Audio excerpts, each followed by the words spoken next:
Novas forças poderosas estavam em movimento.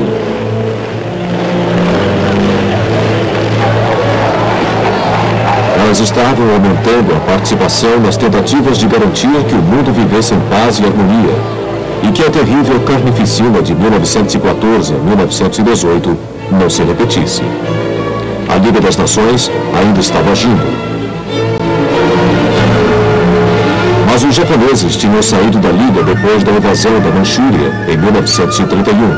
A Alemanha de Hitler fez o mesmo em 1933. E agora novos desafios apresentavam-se à Liga.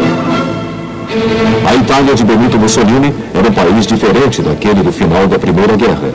O país tinha um governo forte e, pelo menos aparentemente, a infraestrutura estava organizada como nunca havia estado. A máfia havia sido esmagada no sul e Mussolini tinha feito muitos esforços para rever a economia do país. Mas Mussolini queria que a Itália fosse uma grande potência.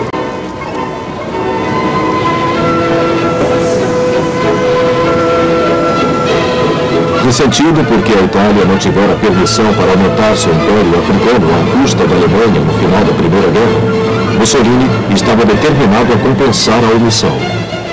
Ele tinha em vista a Abissínia, atual Etiópia, que a Itália tentara apoderar-se em 1893, mas sofreu uma sangrenta derrota perto da vila de Adoua. A Itália já tinha colônias vizinhas em Eritreia, na fronteira norte da Abissínia, e da Somália italiana, e o plano inicial de Mussolini era usar de aproximações amigáveis para deixar a Abissínia sob influência italiana. Assim, ele apoiou o pedido da Abissínia de se juntar à Liga das Nações, e em 1928 assinou um tratado de amizade com Haile Selassie, o imperador da Abissínia. O imperador, entretanto, queria abrir seu país para outros países além da Itália, o que não era a intenção de Mussolini. Cada vez mais, ele via a guerra como a única resposta.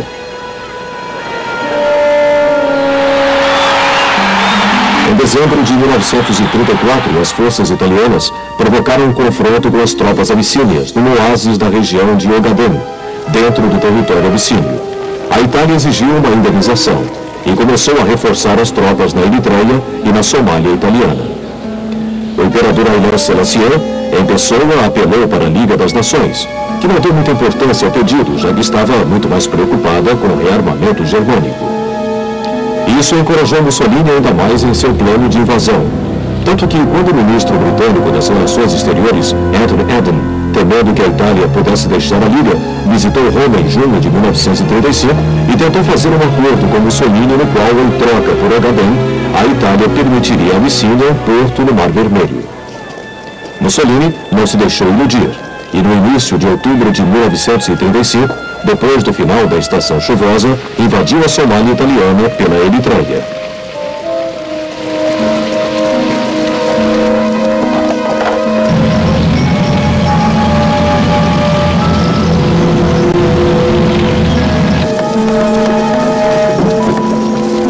Além das dificuldades do terreno, os abissínios mal armados tinham poucas chances contra o bem armado exército italiano.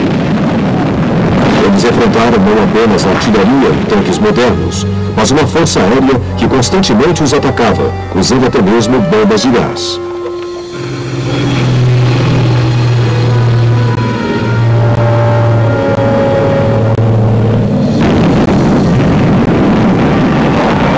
A reação da Liga das Nações demonstrou muita fraqueza.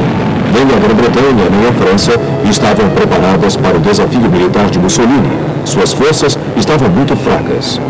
Na verdade, eram impostas sanções econômicas, mas estas não incluíam carvão ou óleo, ambos vitais para fazer a guerra moderna. Em qualquer evento, os não-membros, como os Estados Unidos e a Alemanha, não estavam limitados por elas. As sanções, portanto, tinham pouco efeito.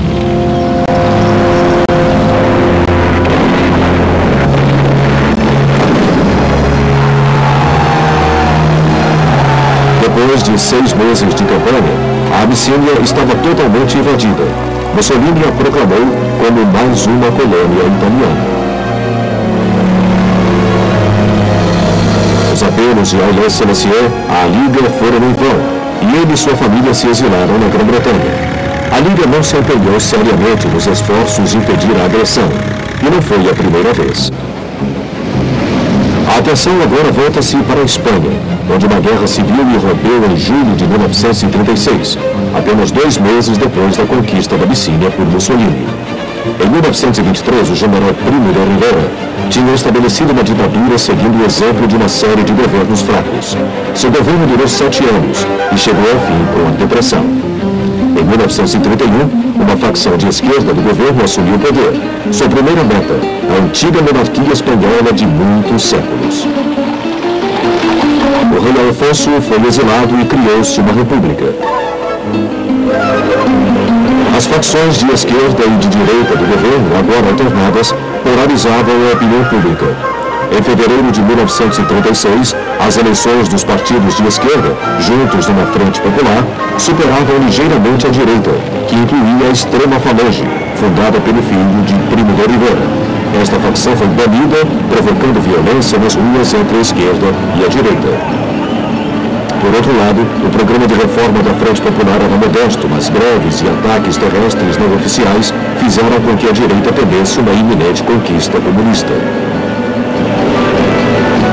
Membros do exército espanhol estavam muito preocupados e acreditavam que só uma revolta armada pudesse espantar a ameaça comunista. Isso aconteceu principalmente no Marrocos espanhol, onde durante muitos anos os soldados tinham estado em campanha contra os rifes. O general Francisco Franco, o comandante, hasteou a bandeira da revolta em 17 de julho de 1936. Guarnições do continente também se levantavam e o governo respondeu pedindo voluntários para defender a República.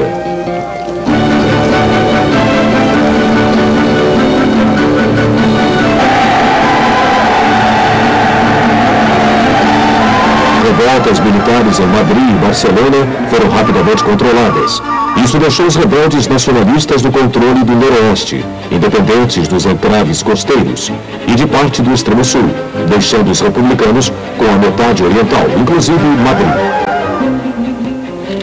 Uma grande guerra civil iniciou-se com todas as horríveis atrocidades que um conflito como este acarreta.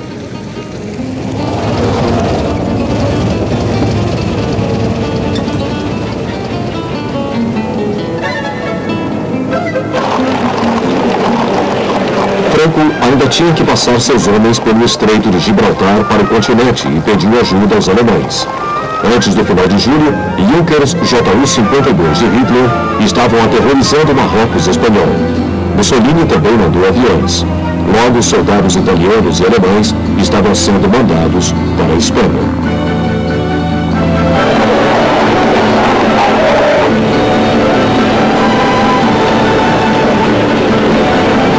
Ao mesmo tempo, a Internacional Comunista, ou Comintern, em Moscou, a organização dedicada a exportar o comunismo, concordou em mandar voluntários e dinheiro para apoiar a causa republicana. A Grã-Bretanha e a França ficaram profundamente preocupadas com a possibilidade de o conflito se espalhar e se transformasse numa guerra europeia. Elas decretaram uma política de não intervenção, embora a facção de esquerda do governo francês estivesse profundamente dividida sobre o assunto. Elas aproximaram-se da Itália, da Alemanha e de Portugal, vizinho da Espanha, e conseguiram um acordo segundo o qual eles não interviriam. Uma comissão de não intervenção foi instituída e realizou sua primeira reunião em Londres no início de setembro. Hitler e Mussolini, entretanto, apesar de concordar com a não intervenção, continuaram a mandar armas e homens em números crescentes. Como resultado, a Rússia avisou que ela somente seria limitada pela não intervenção nas mesmas condições que a Alemanha e a Itália.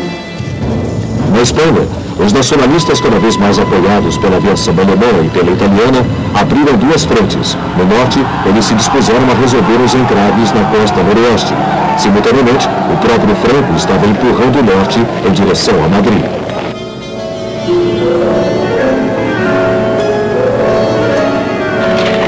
Os republicanos rapidamente construíram defesas para proteger a capital. No final de 1936, Madrid estava cercada em 3 lados e virtualmente no estado de sítio. O governo republicano havia se retirado para Valência, e a Alemanha e a Itália reconheceram oficialmente Franco como chefe de Estado. Hitler via o conflito como um laboratório de testes de armas. principalmente para a nova força de tanques que ele estava desenvolvendo e para os últimos modelos da Luftwaffe, especialmente o caça Messerschmitt MS-109 e o bombardeiro de mergulho Stuka Junkers Ju-87.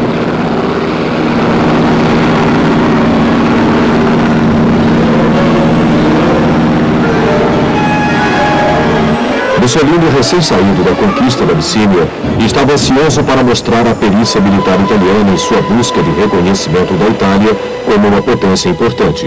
Ele mandou um grande número de soldados e mais de 700 aviões para sobrevoar com a Legião Condor da Alemanha.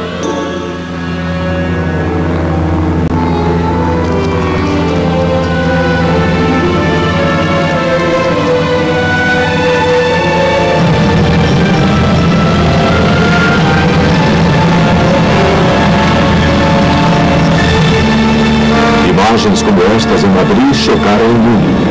E o ataque aéreo na cidade basca de Guernica, em abril de 1937, foi especialmente terrível, com 6.000 mortos.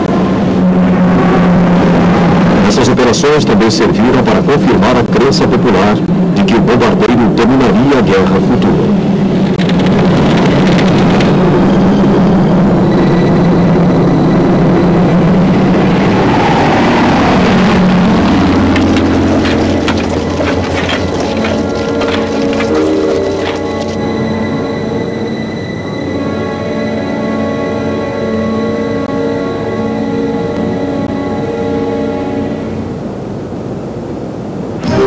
O interesse de Stalin na Espanha era mais obscuro.